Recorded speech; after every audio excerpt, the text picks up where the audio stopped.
Well, hello and welcome to another Voyage of Empowerment teaser. And this is an even special one because we have two special guests hiding behind the curtain right now that we're going to introduce in just a second. And we're going to talk a little bit about empowerment. We're going to talk about access and how we build accessibility for people. So I found the perfect company to partner with on such an endeavor. But as we talk about empowerment as the foundational construct, it's important to remember the four empowerment steps because that's what brought us here. Step one is to know yourself and engage and learn about all of the differences that you have. So I highly recommend that you engage with the differences and empowerment assessments. This is the access QR code to go to the empowerment self-assessment. Ask yourself some open-ended questions, and then hopefully that will lead you on a path to better understanding what empowerment means to you and how you drive empowerment for other people in this world. Speaking of other people in this world, that will lead you to step two in knowing others. And knowing others is a great place to learn about all the differences that we have as humans. The top 10 differences, you each hold on to every single one of them. What you have access to can change the answer of whether you are privileged or disprivileged. I'm so excited that we're going to talk a lot about access and how access meets empowerment on our teaser today, because we want to get you really excited for the voyage of empowerment and also attending the virtual sessions for the sold out voyage of empowerment so we can give you access to this amazing world-class content. But you can engage with my differences assessment by guiding yourself right on my website, and that will guide you to the differences assessment to help you recognize whether you have privileges or disprivileges in relation to these 10 differences. And learning about the differences will guide you then to step three, which is where you develop your strategy. You need a strategy for each of your 10 differences that you hold on to. So if you have lots of amazing abilities to do everything in this world and no disprivileges on any of those things, then maybe you should be garnering empowerment for other people. And that's a great way to build a strategy to make impacts for others through your leadership actions that I call empowering actions, which is step 4 of the 4-step empowerment process. These 10 empowering actions are what led us together down this path to have an entire event conference connecting through empowerment. Each one carries that intersectionality between empowerment and the corresponding action that we're asking you to do as a leader. And what better way by bringing amazing advocates and business owners on this journey with me. And here they are, Mary Liz McNamara and Michelle Witman, who are here joining us. And without further ado, let me bring you out from behind the scenes. You're all here. Thank you. How's it going? It's excellent. It's wonderful here outside of the screen. It's fantastic. From behind the curtain. From behind the curtain. We're here and we're thrilled to be here. Should we start with introductions? I couldn't be. Yeah, well, you know what I would love to do is I'm going to hide myself because I really want the focus to be on the both of you. And I would love for both of you to share what it is that you do, what your organization does, and how you impact through the impact. And then when you're ready, I'll come back and we'll talk about all the fun stuff too, and the not fun stuff. Terrific. There's nothing not fun about going on a cruise. I mean, like in November. I think we can agree. We can start with that basic agreement. Yes, absolutely. So I'm Mary Liz McNamara. My pronouns are she, hers. I'm a white woman and I am wearing a very bright pink shirt today with beads, and in my living room with my paintings in the background. Nice. Michelle. My name is Michelle Witman. My pronouns are she, hers. I'm a middle-aged, slightly less seasoned, Mary Liz, middle-aged white woman coming to you from my living room or from my dining room actually as well, with a door behind me, light gray walls, a lamp, and a little piece of a painting behind me. And I'm wearing a brown sweater and a white blouse, and I'm wearing glasses. My pronouns are she, hers. And we're Go ahead. asset-based consulting, and our motto is you have the power to make disability an asset. And we really focus on the you in that statement, meaning we're not focusing on the they, but we're focusing on the what you can do. And really, our mission is to build access in communities and organizations. And we make sure that every person who we work with has practical steps that they can take to build access for themselves, for their colleagues, for their friends, and for their entire organization. So this is a really exciting opportunity for us to connect with leaders who are really devoted to empowerment, and to see how access and focusing on access can help every single one of you in your work and in your daily lives. So a little bit about us. Again, there's an image of me up there, and my name is Michelle. And basically, you know, I come to this work in this space because I truly believe disability is an asset. And my mission in life and in work is to help people build sustainable and sustainably inclusive practices and experiences for everybody. So I'm coming to the table here with over 20 years of experience. And in working with individuals with disabilities, and both in the educational setting as well as in the corporate and nonprofit settings as well. Mary Liz, tell us about you. What do you bring as my co-founder and my partner in crime? Thanks, Michelle. Well, there's a picture of me with a little bit shorter hair in front of a microphone.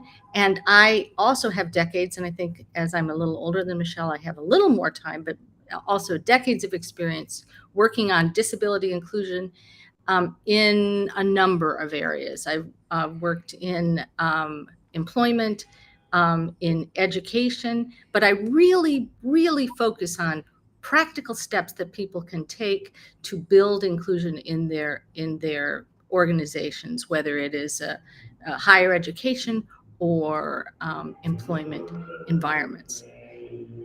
So when we talk about what it is that's special or what we bring to the table through asset-based consulting, we've discussed basically, you know, it is our belief that everybody here that we work with has the capacity to see disability as an asset and to make disability an asset. And so here's some of the work, and this is a little bit about us and our firm and our firm.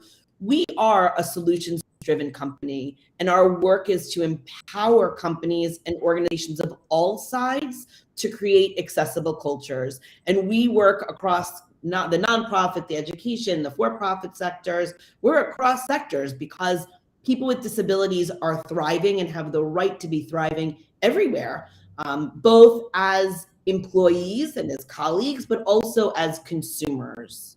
And so we empower people to build their own capacity around disability inclusion. Frequently people will say, hey, Mary Liz, Michelle, do you work just with C-suite? Nope. Mary Liz, Michelle, do you work just with the front lines? And we say, no, we work with everybody. This work really is agnostic. We all are working to build our capacity around disability inclusion, and we all have the ability to see disability as an asset. And we focus really, as we've said, on what every single person can do and really needs to do to build an inclusive and accessible culture. And not just, we're really not focusing on what legally you have to do, which we see as the minimum, but we're talking about really what every single person has to do in terms of building, in order to build a truly inclusive, inviting, usable culture, so that people with disabilities can get in the door and not just get a job, but thrive. So that's not something that should be on the shoulders of the people with disabilities only. This is a whole culture shift for organizations. So that, go ahead. You can go. So we're working, as we said, we work with every person, but we want to start with where you are. What is your understanding, your experience of disability? Because we want to make sure that you are looking at what are your assumptions, what are the assumptions that you are making that are holding you back and holding other people back in terms of really living up to their potential. So what we do is we work hard to replace, we help empower people to replace their judgment. And really what it is, it's like, it's actually the fear of the unknown. We replace that with curiosity. And we really call upon everybody and provide you with the practical strategies to become accessibility designers. And I will just note before we move on to talking about our model, we like to have a lot of fun. So our trainings and our facilitations and our leaning into really challenging conversations, we don't shy away from them, but we do have a really good time. We love what we do. And so let's talk about what does it mean when we talk about what is an asset-based model and what our two real basic, our beliefs are. Go ahead. So we use a strength-based approach. As we've said, we believe that disability is an asset. It is a different point of view. It's a different experience. And we want people with disabilities at the table, making decisions and bringing their insight both as colleagues, but also as consumers. And we understand that that is valuable. The insights and the experience of disabled colleagues and consumers and customers is of value to every person. So we want to make sure that we're having a broad approach. And when we were talking with people who have disabilities about disclosure, about getting accommodations and modifications, our response is very simple. Thank you for sharing. Thank you for sharing. What can I do to help you be successful? So it is really disability neutral. We want to work on what are your assumptions, what are your negative assumptions about disability, so that you can be that person who is an agent of change in your organization, so that you can say, thanks for sharing. What can I do to help you be successful? And then we also build on our own capacity around inclusive experiences, and we cannot wait for the Voyage, because there will really be unpacking our concept of pebbles, rocks, and boulders. What we want you to think about is like, what can we do to prevent or to eliminate or remove barriers that are potentially blocking people from accessing our experiences and accessing our communication and our being, but also doing it in a way that is done with dignity. And so that's what we talk about. We talk a lot about how can we bake universal design and big concepts into our everyday workspace. Again, both for colleagues and consumers, and we cannot wait to unpack this with everybody. And finally, when we talk about building our own capacity for inclusive experiences, we want to make sure everybody's understanding that we're on this journey alongside you. It's not a check the box. This is not check the box work. It's constantly shifting. And so we're constantly learning. And so we are always open to refinement, taking in information, receiving, how can we do better? Did I have a misstep, right? I'm committed to constant, ongoing, ever learning. This is a continuous process. And I'm also committed to providing a soft landing, to making sure that when somebody else missteps, that I'm able to provide that feedback, and that we move on and we pick up and we keep going, because we're with other people who want to build capacity. It's like, this is heavenly. And that work is fun. It is difficult. It is sometimes challenging, but it's really fun, and it is rewarding at its very start. So it actually absolutely is fun when you have successes, but the process is interesting and fun, and we really are looking forward to engaging with you. It's a beautiful dance. It's a fun dance. It's like a tango, you know. So Ashley, can you tell us more about the Voyage of Empowerment? We're really so excited. Okay, let's keep it together. Yes. Oh my goodness. I'm really thrilled that the both of you are coming. Mm-hmm. We're gonna have a blast, and we're gonna really help to build programming to help people. Right. And that's just really what empowerment is about. It's all about that. So yeah, Voyage of Empowerment is happening. We have a boatload of speakers who are going to be on this ship. Well, I've been waiting to use that one for a while. And forgive me, I didn't introduce myself to all of your followers. I was hoping that people know hopefully they know who I am, but I'm Miss Ashley T Brundage. I use she, her pronouns. I am sort of middle-aged white woman with red flowy hair. I'm coming to you live from London, England this evening, because it's evening here now.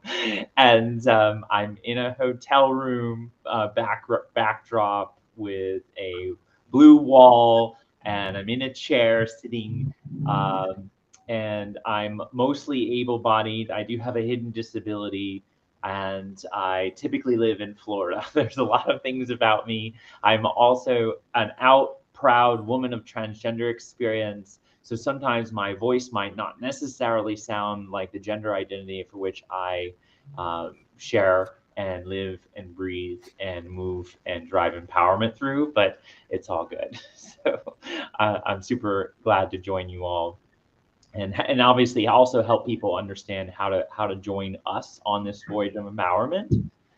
So if you are seeing the deck right now, there's a deck up that has a lot of pictures of a lot of different people across a lot of different communities, spectrums, race, ethnicities, genders, ages. That was really the thought around procuring a group of people to speak at a conference based on empowerment and leadership.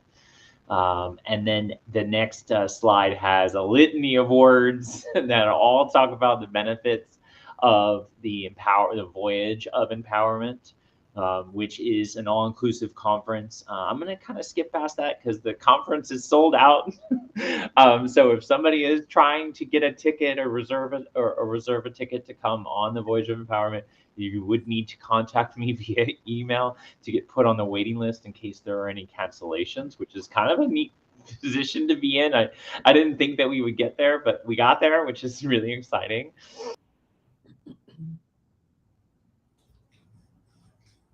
You can actually attend virtually. So it's a screenshot from my website, which is the place you want to go, which is empoweringdifferences.com. And this is where you can actually reserve your registration to attend the conference virtually. This virtual pass includes the empowerment kit that we're going to send you in the mail, which has the books, the workbooks, all the assessments to drive your empowerment mission in a special kit, including the empowerment audit and the keepsake from the conference, but all of the access to the live sessions that we'll be hosting on Zoom, but also access to the recorded sessions, which will be housed on a drive folder. So you'll be able to catch them all, which is really exciting. And if you're thinking about joining us on that the virtual pass for the conference, you can use the coupon code VOE200 to save $200 off of the conference registration. And that coupon is good for the rest of the month, which is exciting. So you can do that right on my website, and that would guide you to the virtual empowerment conference tickets. So enough about logistics. Let's have an amazing conversation with my friends. I know that empowerment is so important, and I love what you all do as an organization in connecting asset-based consulting to how people can navigate their differences, and an organization can support them on their journey of this mission of life, right? Can you talk for a moment about what empowerment means to the both of you? Because I know that that's a big part of what you do in your everyday work, but can you just go a little bit deeper about it as a functional construct? Well, I think empowerment for me is, it starts with understanding. And without understanding of your own differences and the differences of other people, you can't really ever reach any kind of your potential, or you can't help other people. So for me, it starts with understanding. And I think when you talk about difference, that is really one of our core tenets, is that disability is a difference. And it is still seen as a negative rather than a difference to be valued. It is, people with disabilities bring incredible experience and interest to our lives. And so you want to really focus on understanding disability as part of your own empowerment, because otherwise you start to just discount the largest minority population in the world. You know, and I'll tack on, Mary Liz, yes, to everything you said. And one of the things that we really work on is, for years, the way the construct has been in the disability space is it's really, we've all, because the way we've been raised and the water that we all drank, really think about disability initially through a deficit model. And Right. so as we start to talk about shifting the construct to more of a social model or a social or a justice model, it's about empowering individuals who haven't felt empowered or knowledgeable enough or knowing enough of what to do and how to do it. And so a lot of our work when we're guiding people, it's giving them the tools, the understanding, the construct behind how disability is neutral, and then giving them helping to guide them on their own journeys so they too can be empowered to become accessible designers, right? To be able to say, oh, no problem. I have the power to say, hey, what can you do? What do you need to be successful? It doesn't have to be an authoritative person or authority or somebody from an expert to come in and provide the answers. I too, because of who I am, can feel empowered to engage and say, what do you need to be successful here? Where are there potential barriers and what can I actively do to remove them? And Ashley, to that point, you did a beautiful example of it. You felt empowered that when you came back on the second time, you went and did a visual introduction of yourself, right? You felt empowered to say, you know what, like, and I'm thinking on behalf of you right now, and maybe we could toss it back to like, what went through your mind to say, you know what, I feel empowered to make that introduction, right? Like what was it? Like, I'll toss it back and like, what was it that made you decide when you went back on to pause and stop and also navigate slides slightly different in the moment? Yeah. Well, I mean, I know better, and I, you know, I took the lead from watching from someone else, and then I listened and learned and grew as a leader. I think that that's kind of the whole process of navigating an inclusive environment, is you have to learn and grow, and that's how we make change. It's how we get better. Right. You know, I was just thinking, you were talking, Michelle, about this idea of, you know, empowering people to understand themselves and know what they need. So as we work with, you know, people with disabilities and organizations who are interested in building an inclusive culture, we're looking at it through both sides. We want to make sure that everybody, people with disabilities, people with differences of all types, where they feel they need something in order, some flexibility, some change, some adjustment, that they know, number one, what they want, what they need, and that they feel empowered to ask for it. So there's the making the culture receptive to the ask, but there's also making sure that the person who needs something is in a place of empowerment and strength and understanding that they actually ask or they make their needs known.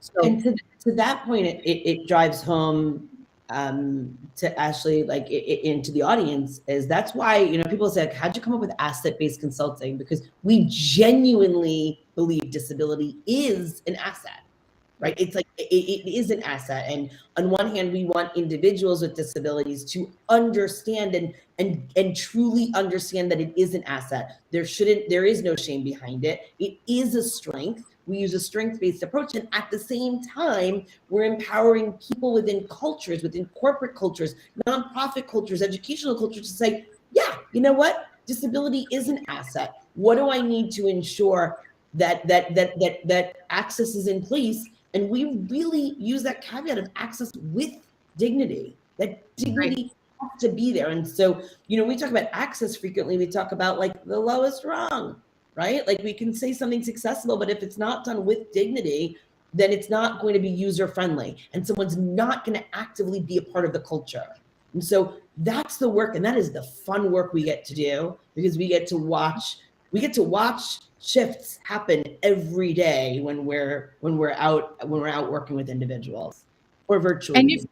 And if you're a person with a disability in an organization, and you may not have you may have disclosed or not disclosed your disability issue, may be apparent or not apparent. But if you know that your organization and your colleagues see disability as an asset, see difference as an asset, really value diversity and inclusion, if you know that from the get-go, think of the power of that knowledge for your success, for your feeling that you belong in, that you found the place that you can give of yourself. So, I mean, it's a loop, and we're all constantly improving. There's no, we've reached accessibility. There's no standard. It's always looking to expand, and it is something that everybody, every single person has to take on as a goal. So I know that a lot of your work is based on also fun, which is obviously something that's very important to me. If it's not fun, then I don't know that I want to do it, right? Right. So what is the most fun thing that you're looking forward to for this conference? Can I go first? Go. I mean, in the work, I think what we love doing is like causing like disruptions. Like we go in and we disrupt, like in a fun way. Like, I mean, we're with people where we make sure everyone's like, but we will go in and like rock people's way of thinking and really change the way people think, and then provide opportunity for brand new pathways. And every time we see this aha moment in someone, and it's abrupt, it's like, whoa, we've got it, hook. And that would be on the serious side of the training. And we are looking forward to working with, digging in, or I am, Mary Liz, I didn't mean to speak on I'm looking forward to meeting people and to engaging and learning my own learning, about all of the other, the other areas. Because like Michelle and I, and we have these conversations a lot. I don't even like to say like I'm a disability expert. I feel like I'm a disruption expert, that I work on challenging assumptions, challenging my own assumptions, modeling how to be a fool, just saying, look at the mistakes I've made. Look at the language mistakes that I've refined. Look at how I'm constantly looking to change. And that is the message that we can give to people. Yeah, you bring up a really great point, which I know we're getting close to time, but the word disability, and I know that there's a lot of contention, as I've heard. Some people present it as differing abilities, some people present it as abilities, but the root of the conversation, right, and how it's the Americans with Disabilities Act, and I know that there are many people that identify with a disability and they're proud about that, and then there are some that don't want to use that terminology. Where do you both land on that? So in a roundabout way, I'm going to say 52, and I'm going to use that word, 52% of people either identify as a person with a disability or are closely connected to someone who does. So the question itself, there's 52% of people in our world that have an opinion on it, right? So, and we've seen this pendulum shift, and we are right in the middle in terms of identities and where people are and want. And so the way that we usually work, Mary Liz and I, and there's differences between like the legal terms, right? So we'll very frequently talk about this language is coming from here when we use it. And then on an individual basis, we ask if it's appropriate and or we model off of the individual that we're speaking with. When we're presenting, we don't shy away from the challenging conversations. We talk about it, and we talk about where we usually land. And by the way, like, it is fascinating when we engage that 52% of what everybody's opinions are. Right. Yeah. I think the most important thing is being sensitive to what the individual wants, because there is, in terms of language, there's a lot of change that's going on, and there's a lot of preference, and you acknowledge people's preference. And you openly say, I'm acknowledging preference. You can disagree, you can prefer other language, but I will do my damnedest to meet the language that you want to use, the way you want to be referred to, I will use that language. And so I think that's the vulnerability of this kind of work, where you say, I'm going to open up the can of worms. Let's talk about how you like to be referred to. Do you want to use this word or that word? Do you want to use disabled? Do you want to say that you're autistic? Do you want to say you're a person with autism? How is it that you want? And I will respect them. But what we also expect from everyone in the conversation is that you respect other people's preferences, and that if somebody says something that you personally don't like, don't. This is not a finger wagging. And that's that last part where we talk about like coming to the conversation. It's being open to refinement. It's Right. committed to learning, and it's Right. providing that soft landing for when there is an error or a Right. misstep. Absolutely. And that's also fun. And it's fun. It's also fun. It sounds like it's fun because people feel safe, and they know that we laugh and that we all make mistakes. And again, it's we're people first. Right. Right. Absolutely. Right. Absolutely. Like I say that I'm a mostly able person right, and I'm the person, right? Or I say I'm a woman with transgender experience versus that I'm a trans woman. There's a little bit of a delineation of how those words are used. It's interesting how that. Right, but it's like ear training. Like you really want to pay attention to what people are saying about themselves and respect it. Yeah. Oh my goodness. I feel like that we could have had an hour easily. We'll have plenty of time on the high seas. Yes, we will.